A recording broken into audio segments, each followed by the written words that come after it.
Hey, fellow pickers, my name is Mike Crafton, and I'm coming to you from the redwoods of Northern California.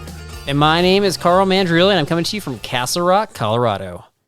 Hey, buddy, it's good to talk to you, man. How you doing? I'm doing great, man. I'm excited because we have our first interview. We're only at our third episode, and we convinced somebody to actually come on our show even before we'd released our show. That's pretty big time, right? That is pretty crazy. Yeah. First guest of the show. That was pretty cool. We will get to her in a second, but you got any stories for the week? I do. Let's just talk about the elephant in the room. All right. Okay. You and I have been friends for a while now, and you used to be one of my, we used to talk 3 or 4 times a week. You're one of the only guys that I will talk on the phone with for at least an hour. Should I feel honored, I guess? you should feel honored but now all of a sudden, because we're doing the podcast, I can't call you or text you when I sell something or source something. You're like, no, save it for the podcast. Right. Save it for the podcast. Right. So now I barely ever talk to you anymore throughout the week. I got to save it up all week. No, that's not true, man. I'm just telling you to save some of the stories for the podcast so we can get authentic reactions. And that makes me more excited to kind of meet up with you. But surely there's other things we can talk about in life, my friend. All right. Yes, there is other things we can talk about. What have you been saving up? What do you got? Did you do your jet boil? Did you put it on eBay? What's going on? We don't have enough time to talk about it all. But yes, you need to ask me the question. Come on. You said in the first 2 episodes you had a question for me. You're going to carry it over to the third. I literally just asked you the question. I literally just said, have you posted the jet boil on eBay or what? That is not the way I wanted you to do that, but let's go for it. Okay. All right. Yes. It's the 3rd episode, Mike. Did you do it this week? Is it on eBay? What do we got? I definitely posted it on eBay. It was pretty cool. I even recorded a video of me doing it, of me posting it up on eBay, which is pretty cool, which I'm saving to release because I couldn't do it until I talked to you about it. Okay. So what happened? What's the story? Has it gotten any interest or what? Yeah, it had 2 watchers and it had like 8 views already, right? So it was an old Jetboil Soul, so it's one that they don't even make anymore. Fins were kind of separating on it, so I wasn't sure if it was going to sell. And then I was at game night with my other eBay friends, and we were discussing eBay's... Whoa! eBay friends? What are you talking about? Yes, I've got eBay friends. The great Regalos are my eBay friends. You're so ridiculous. I was at game night with my eBay friends. Yes. What are eBay friends? Like you're like, hey, we're going to all hang out together and bring up the eBay browser, ready, set, go. Is that what that looks like? We all bring up our browsers and we compare notes and compare our listings and we don't do that. Okay. They're just fellow people that I know in my community that I play games with that happen to have an eBay store. How's that? Okay. Fair enough. So I brought that up. They were talking about the new user agreements and how much they didn't exactly like some of the things that eBay was doing. Mm-hmm. As they were talking about that, I get a message on my watch that said I got an offer on the Jetboil. Okay, so you allowed for offers, and what was the offer? What was the list price? What was the offer? List price was 61, and the offer was 47. So he gave it was just $5. They offered me $5 lower than whatever the price was. I can't remember off the top of my head right now. Okay, so that'd be 56. It was okay, whatever it was. However, $5. We're doing mental math here, my friend. No, I don't have 61 minus 5. Did not 56. expect these kind of questions from you. All right, so did you take it or not? Take it or leave it. What do you got? What do you think I did? Of course I took it. Yes. I sold my first eBay item. That's pretty cool. Congratulations. Yep. On top of that, I sourced 2 sets of Hot Wheels at a local thrift store. And I've already sold one of them. For how much? Sold it for $6. I had it listed for $9. With shipping, I pay shipping. They offered me $6. I took it because I paid pennies on the dollar for that thing. So you paid about what, like $3-4 shipping? Yeah, exactly. So I made no, come on, no laughing, no laughing. I'm just starting. So off the Jetboil, when all was said and done, I made $5, and off of the Hot Wheel, I made $2. Okay. Profit. Wait a second. Wait, you made more than $5 on the Jetboil because you used it and it was like a used piece of gear, and so now it's just sitting there. You're not using it anymore. So it got its use, and then you sold it. That was my Jetboil that I continually used. I sold it just because you asked me to list one of my Jetboils on eBay. So now I'm Jetboil list. My favorite Jetboil is gone. No, you're not. You chose to sell your favorite Jetboil because you're not going to use it anymore. If you're selling something you're still using, that doesn't make any sense, Mike, and you're smarter than that. You forced me to sell it. Come on. I did not force you to sell it. We literally have audio recording of you forcing me. Unbelievable. So you're like, I sold this for $56. And to top that, I made $1.25 in a Hot Wheel car. All right. $2. Well, you got to take out the eBay fees too, right? So we'll talk about that. We'll get back to that later. I want to get... All right, my story for the week, I kind of revealed in our interview with EBAYTO100K. We've got Whitney. She's got a YouTube channel, but I think her most popular access point is her Instagram, EBAYTO100K. And so I revealed my story that literally happened as I'm driving home to do this interview where I'm getting a lot of questions about a particular item. So I'll reveal the outcome of that after we hear what her advice is. Okay? Oh, really? That was happening today? That's interesting. Well, I mean, it's happened. Okay. The concept happens a number of times, but it was literally happening to me today, and I had to make a call. All right. So like Carl said, we finally got an interview on the show, our first interview, and we interviewed EBAYTO100K. And here it is. All right. So we have our first guest, our first special guest of the podcast. And we have Whitney on with us from EBAYTO100K. Whitney, how you doing today? Doing great. Excited to be here with you guys. Awesome. We so appreciate you coming on the show. It means a lot to us. So we had a couple questions that we sent over to you about just to get to know you. So first off I noticed that you have 727 to Maine. Is that in reference from Florida to Maine by chance? Yes, I lived in St. Pete for 20 years and ended up moving to Maine about 5 years ago. Interesting. And so I was kind of looking over your Instagram and it looked like you are maybe preparing a homestead up in Maine. Is that why you moved up there? It wasn't specifically why. I was just tired of living in Florida, and I kind of lived in a bad area. And I had family up here. So I bought a parcel of land, bought a little more land. I don't have any neighbors.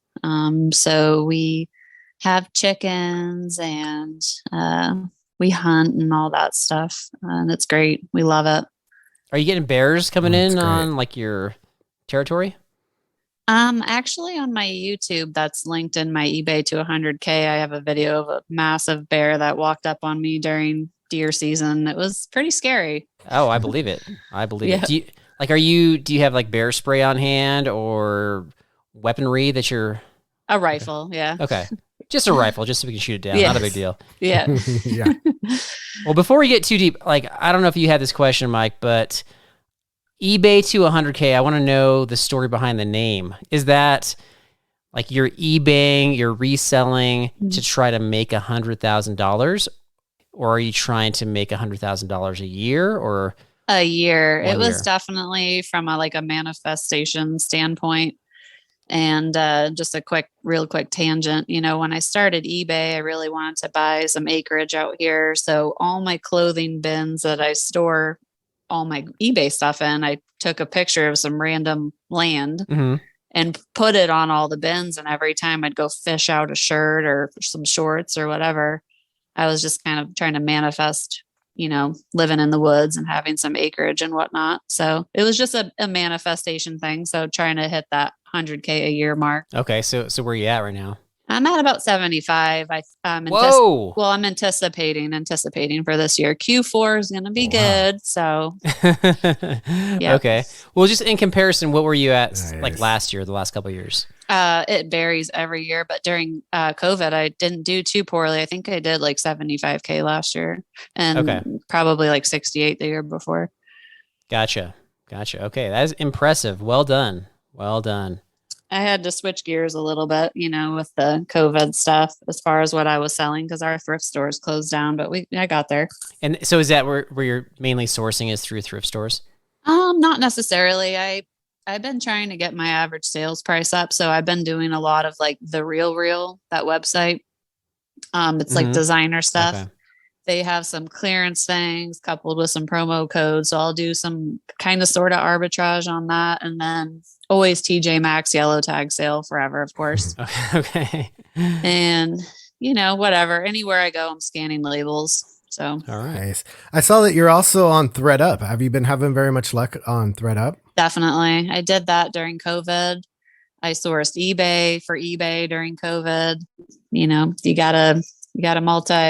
gotta do different things. Can you explain that? So what does it mean to source eBay for eBay? Are you saying you're finding things on eBay, getting them, and then basically flipping them right back onto eBay? Yes. Mm-hmm. So why would that work? Why would you be able to buy it for cheaper and sell it for more? Well, auctions primarily, because if you've ever checked comps, when you're doing resale, you're going to see consistently that every low comp, compared to some decent comps is because it was on auction. Mm-hmm. And it just got away from somebody and whatever. But also you can import stuff from Japan, like Louis Vuitton, Gucci, things like that are 100% authentic. And they're very cheap, or they may have like a minor blemish, something that's repairable. So I'll order like a Louis Vuitton bag and make a small repair and then flip it. Wow. Okay. So we've already been talking that you've been selling for a while. So, and you talked about a few of the platforms that you're on. What other platforms are you using? I'm just super busy because I do a couple other little hustles that aren't really for resale. So I don't really cross post, and just the numbers are just there as far as buyers on eBay, compared to the Real, compared to Poshmark. Right. eBay is just, it's below Amazon, and Amazon's got eBay by a landslide, but it's not really the same, so as far as like used goods and flipping things, eBay is the daddy of the resale world for sure. Gotcha. Okay. So if you're so plugged into eBay, like Mike's new to eBay, I've been using it for a while. I'm not pulling the kind of money even close to what you're doing. Anytime the eBay comes out with these emails, it's like updating user agreements.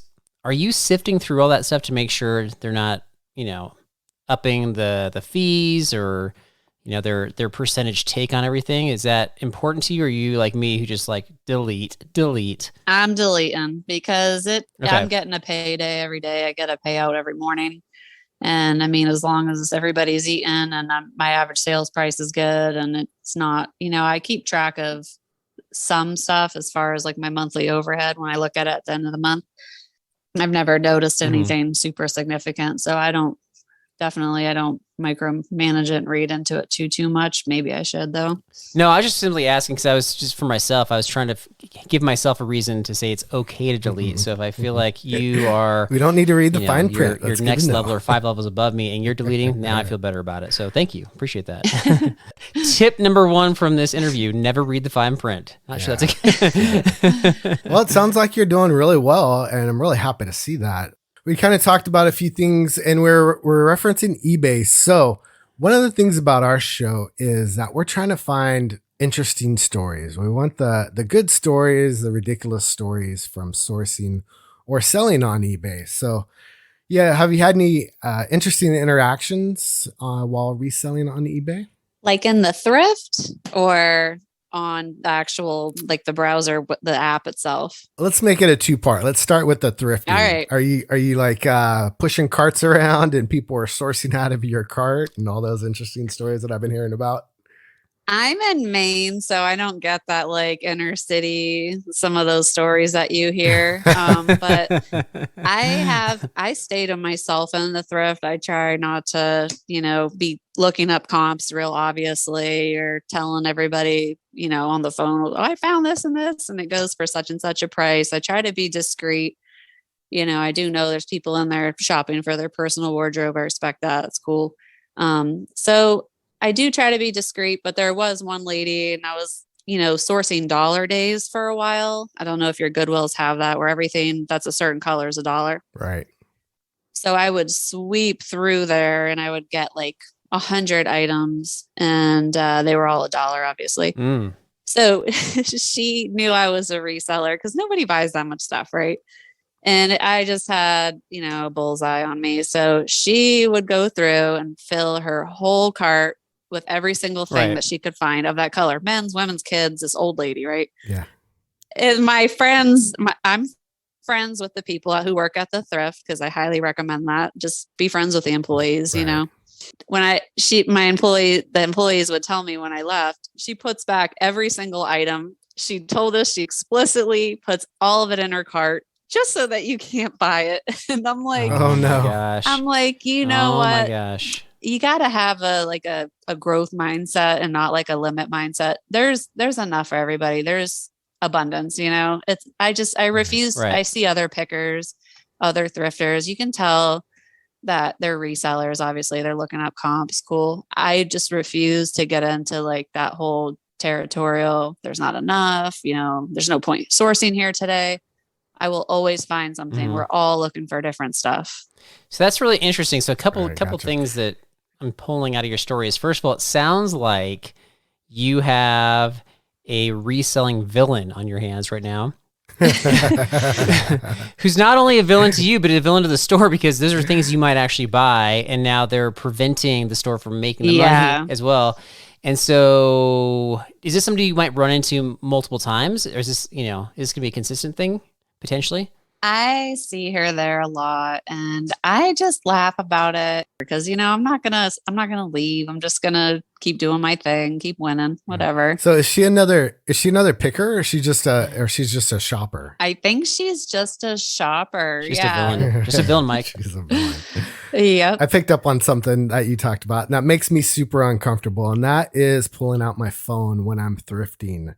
So I'm along this. I'm not understanding this. Why is this offensive? If I get it if you're like a garage sale or you're, one-on-one with somebody, but why at a store? How is that bothersome? I don't know. To me, it's just, I feel insecure when I'm doing it for some reason. I'm not sure why. Yeah, same. I really do think that people interpret it as you're immediately just looking things up and you're a reseller, but a lot of people are resellers now too. And it's growing. Yeah. It's growing quick. Right. So what can you do? But being a reseller or trying to pick items out of stores or auctions or wherever, I mean, the way you're saying that, it sounds like it's almost like you got to kind of hide that, like keep that on the down low. It's kind of a negative, because if people identify you as that, then like what's the risk?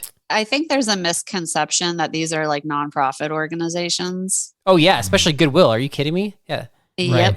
Right. Yep. And I think people think that you're directly taking away from the community and, whatever, but they are very much for profit.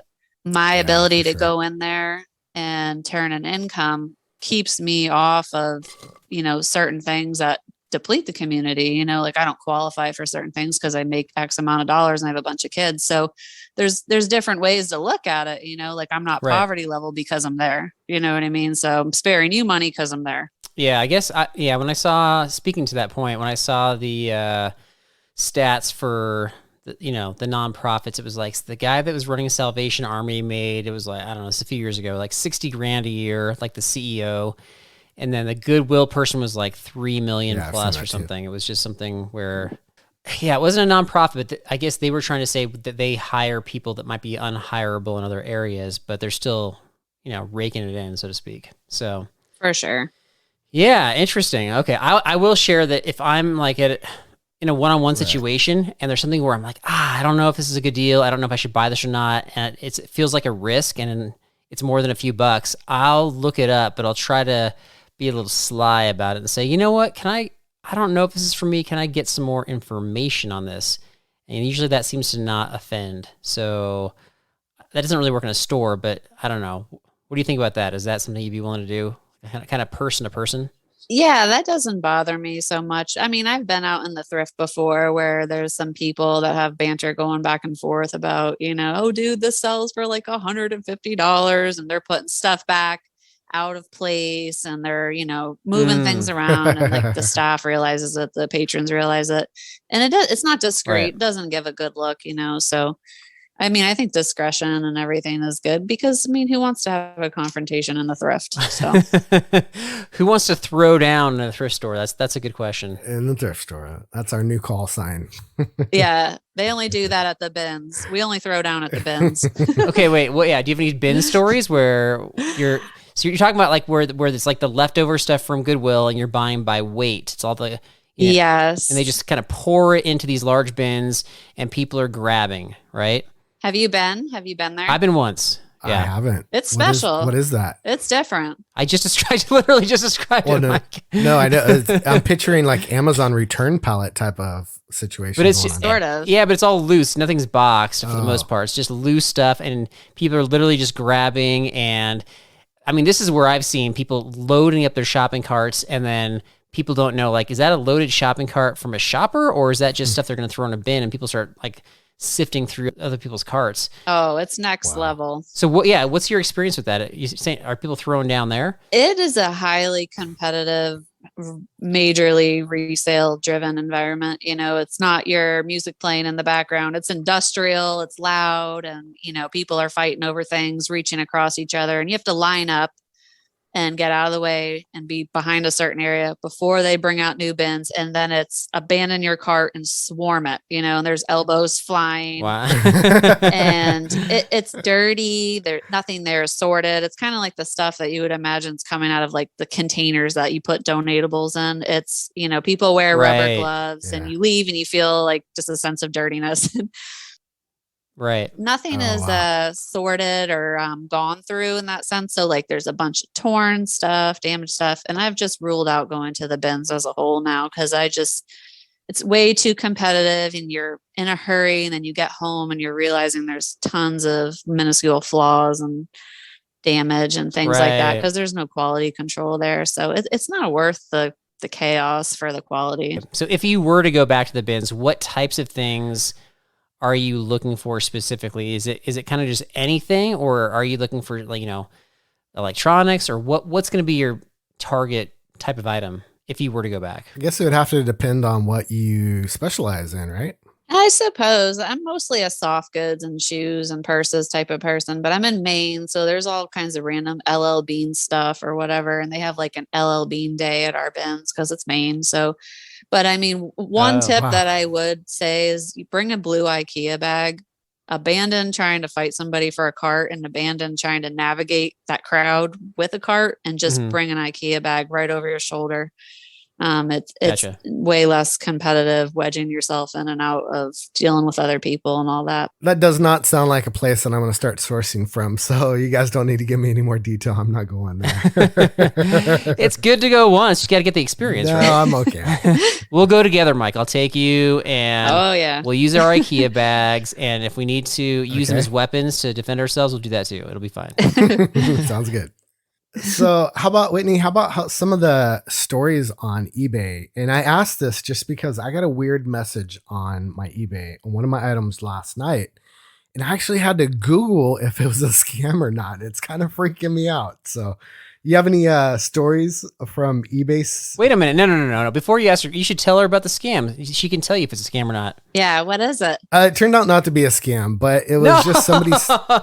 You're giving it away. I have to ask her. I gave the punchline away. Okay. Now we don't care about the story. I'm not good at this. I'm not good at keeping the punchline away. All right. What was it? What was the situation? It was just a basic premise. Was I had something on my eBay.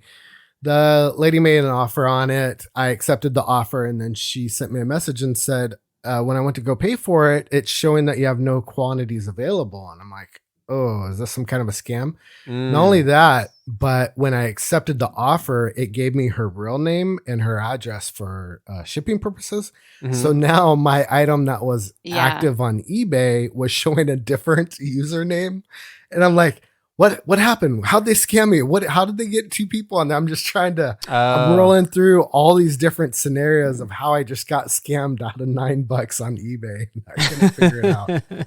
I will say that like I think new eBay sellers like kind of beware because they see that as far as scammers, like they do see that you have no reviews or they see that your store is very small.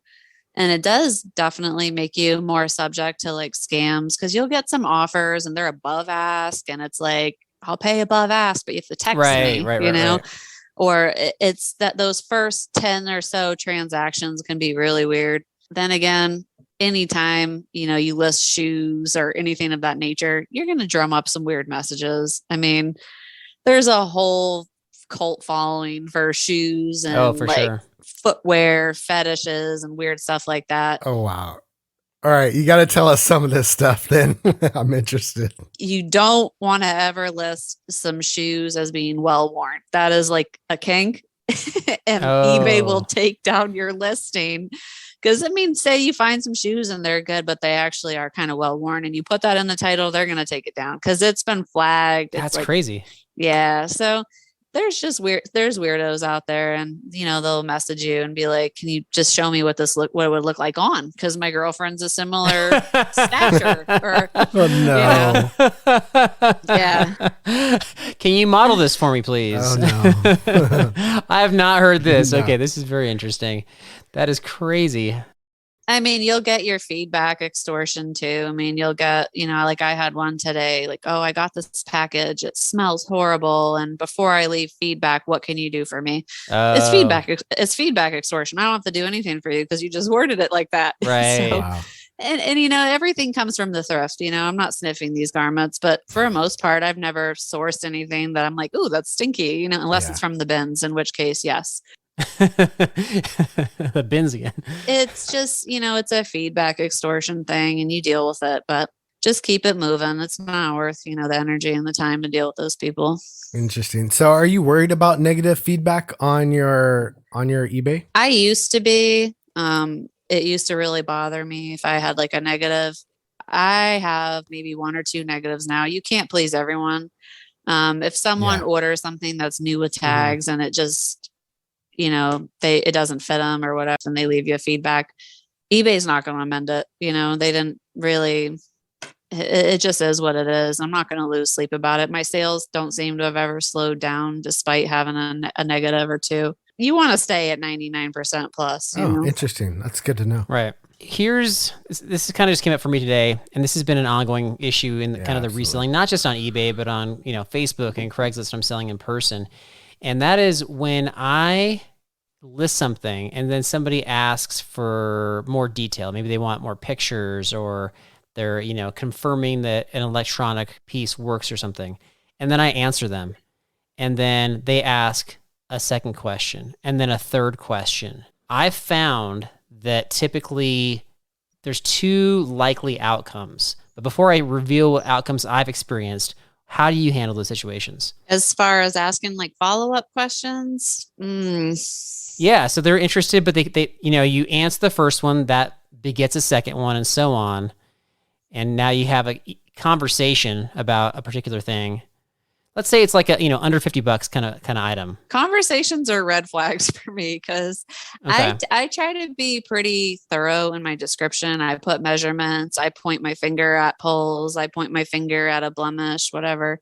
I read in the title, like read the the context in the listing. So I try to be pretty thorough. So when somebody messages me and they're like, well, how many times has this been worn? Well, would you say fabric softener was used or was there perfume detergent on it? Right. Don't buy from my store, please, because this doesn't end well for me. Right, ever. Right. That's what I was going to say. People who are really neurotic. Yeah, it comes back to you. It'll be a return. Yeah, exactly. It's going to be like that's bound. So what I actually end up doing is once that second and third question gets asked, I go in and I just block them. I do not want their business. Exactly. Or the other thing that typically happens is they just end up not buying the item in the first place. So they've asked, you know, sometimes upwards of 10 questions, and all of the answers are excellent answers, and they're like they just want the conversation, and so now they just wasted your time.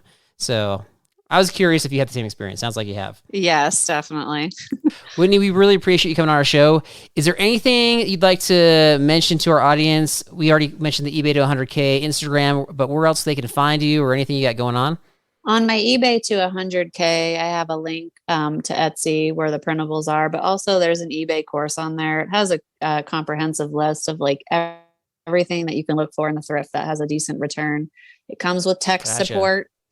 As soon as you buy it, you get my phone number. If you're in the thrift, you're a single mom, or you got kids to support, or you're a dad or doing your college thing or whatever, you're not sure, you need that buyer confidence, shoot me a picture of what you're thrifting. I'll give you a yay or nay.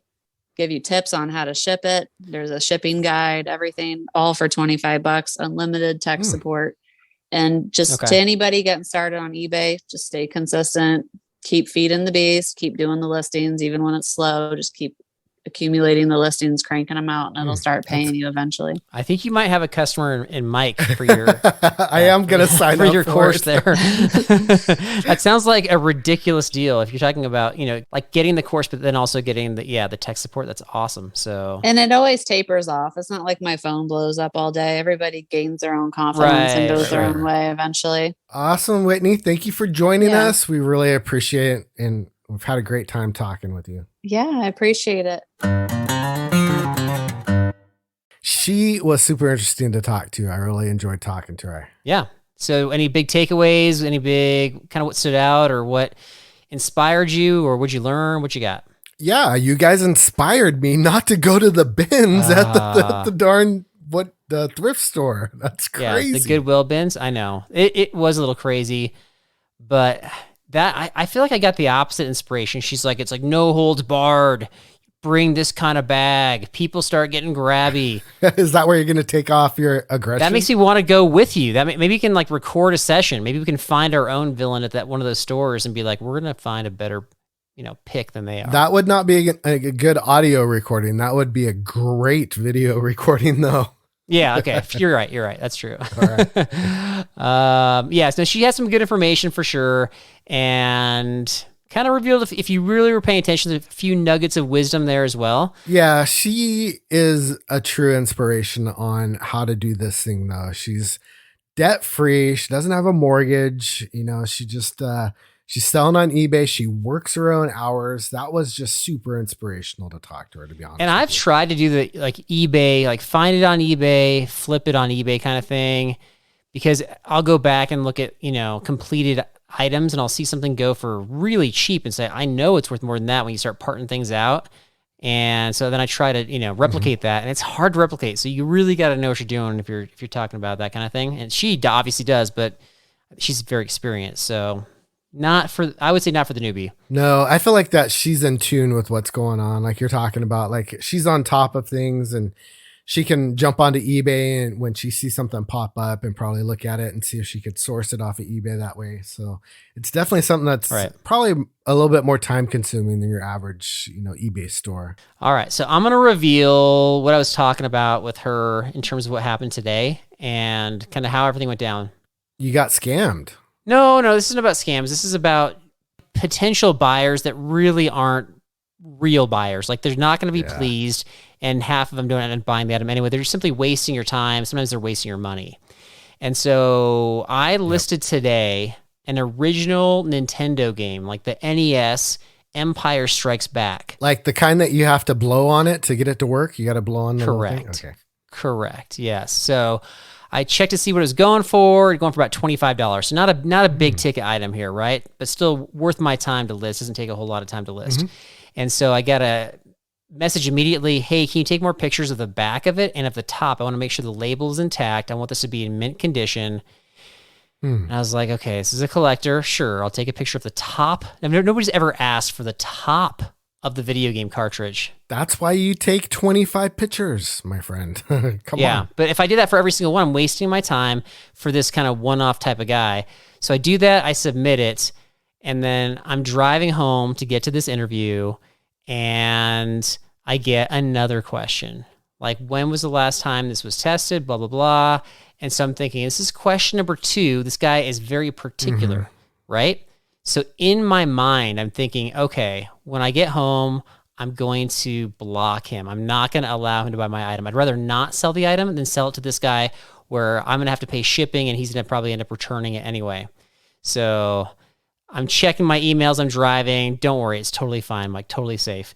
And I get a little farther down the road, get to a stoplight, and then I get the notification that item has sold. The guy didn't even wait for my response, but he ended up buying it. So yeah, sort of. I'm going to say like 60% chance he's going to ask for a return. That's 60%. Do you think he's going to do the old bait and switch and give you a bad one? Like he's got a good one. He doesn't sound like that guy. I know what you're saying. He doesn't. I just think that, like you're saying, you got to blow in the cartridge, right? So you plug it in the first time, doesn't fire up right away. Be like, yeah, this is not what I want. Return. Yeah. And I actually found out that that's not on the game side, that it's on the machine side. I think it's both, right? Like people. No. Well, yeah, you do have to clean off the contacts once in a while. They do get dirty. Yeah, more in the system. Yeah, there's a whole other story about that, but anyway, so we'll see. I think Whitney and I are on the same page, though. It's like, yeah, try to prevent those types of people from ruining your life. Yeah, I don't know if I'd go so far as to block the seller though, or the buyer. Why? Well, I guess because I'm just starting out and I haven't really built up a business yet on reselling, so I'm kind of being more sympathetic to everybody. I'm like any new business, you're gonna take some punches because you're new and starting up. You're willing to take the punches.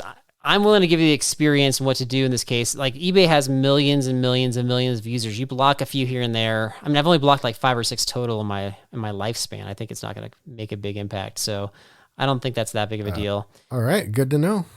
Yeah. It's honestly a bigger deal to me when you're selling locally and somebody's just wasting your time and they're just asking a million questions. There's really no intention about buying it. They're just kind of excited about the item and they're excited about the shopping experience and they just want to keep chatting with you. So anyway, so we really appreciate Whitney coming on and we're going to continue to follow her and see how her journey goes, but very impressive what she's able to pull in on an annual basis. Yeah, for sure. Off of eBay. That's great. You can find us at Pickers Podcast on Instagram, on TikTok, and on Facebook. What else do we have? We got our telephone number in the show description, so please reach out if you have any questions or comments, reactions to anything we've said, whether it's this episode or before. We'd be happy to include it in a future episode. All right. And we always appreciate it if you would like and subscribe and give us a review on iTunes. For a new startup like this, it's really beneficial if we get those reviews in. So, especially Apple Podcasts specifically. Apple. iTunes is for people that are your age. Is that true? It's not iTunes anymore? Are you kidding me? No, it has been iTunes there's Apple Music and Apple Podcasts. And that's the big podcast app. But well, Sonny, back in my day, it used to be called iTunes. Yeah, that was like 5 years ago. All right, fellow pickers, go find your own treasures one story at a time. And remember, it's not reselling if you don't get it to the post office.